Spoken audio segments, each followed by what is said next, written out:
This page was created to teach Black history.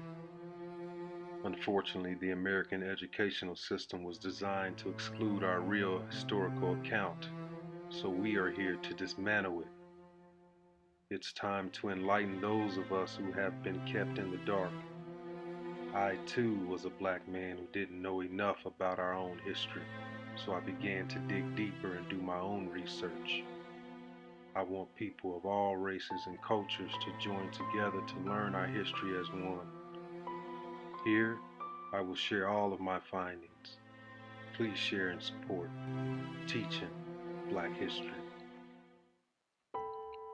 The story of Recy Taylor. Recy Taylor was an African American woman from the Deep South who grew up in Abbeville in Henry County, Alabama. She was born on December 31st, 1919, and raised in a sharecropping family during the Jim Crow era. At 17, her mother died and she cared for her 6 siblings. She married Willie Gay Taylor and they had a young daughter, Joyce Lee. Recy Taylor was walking home from church on Sunday, September 3rd, 1944, with her friend Fanny Daniel and Daniel's teenage son Wes when a car pulled up behind them on the road. In the car were U.S. Army Private Herbert Lovett and 6 other men, all armed. Herbert Lovett accused Taylor of disrespecting Tommy Clarkson earlier that day. The 7 men forced Taylor into the car at gunpoint and proceeded to drive her to an area off in the woods on the side of the road. They forced her to remove her clothes, saying, "Get them damn rags off, or I'll kill you and leave you down here in the woods." After they ripped off her clothes, Taylor begged the men to let her go. The assailants ignored her request. All removed their clothes and watched as Lovett ordered Taylor to lie down and for her to act just like you do with your husband, or I'll cut your damn throat. Taylor's kidnapping was reported immediately to the police by Daniel. Daniel identified the car as belonging to Hugo Wilson, who admitted to picking up Taylor that day. Even though 3 eyewitnesses identified Wilson as the driver of the car, the police did not call in any of the men Wilson named as assailants, and Wilson was fined $250.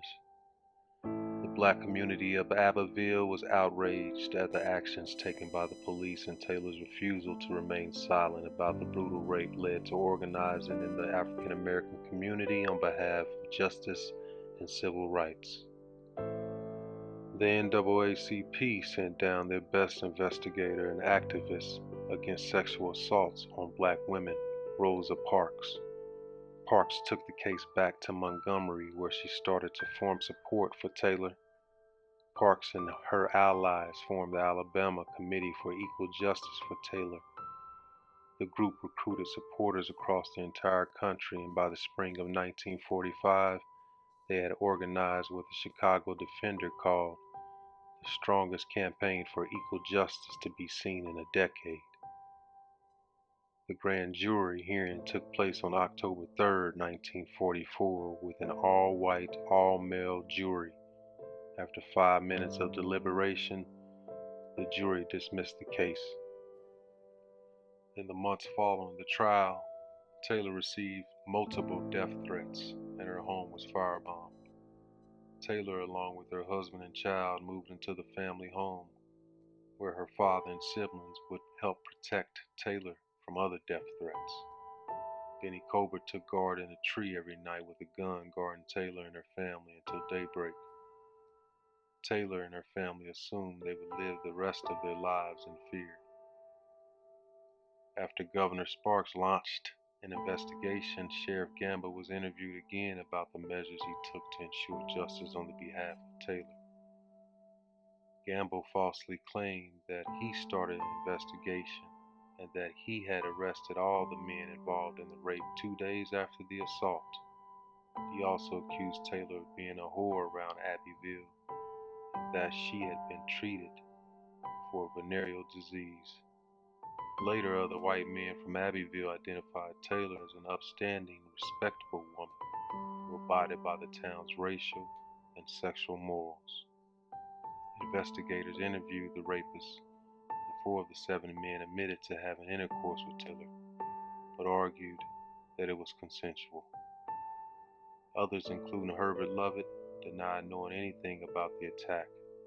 However, one of the assailants, Joe Culpepper, admitted that he and the other rapists were out looking for a woman the night of the attack, that Lovett got out of the car with a gun and spoke to Taylor, that Taylor was forced into the car and later forced out of the car and made to undress at gunpoint, was raped and later blindfolded and left on the side of the road. Culpepper's retelling of the story was directly in line with Taylor's original account.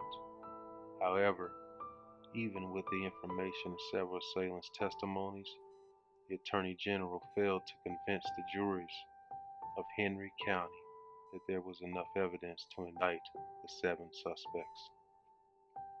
Taylor lived in Abbeville with her family for 2 decades after the attack. She said she lived in fear, and many white people in the town continued to treat her badly, even after her attackers left. She eventually moved to Florida, where she worked picking oranges. She later separated from her husband. Their only child died in an automobile accident in 1967. Taylor died in her sleep at a nursing home in Abbeville, Alabama on December 28, 2017.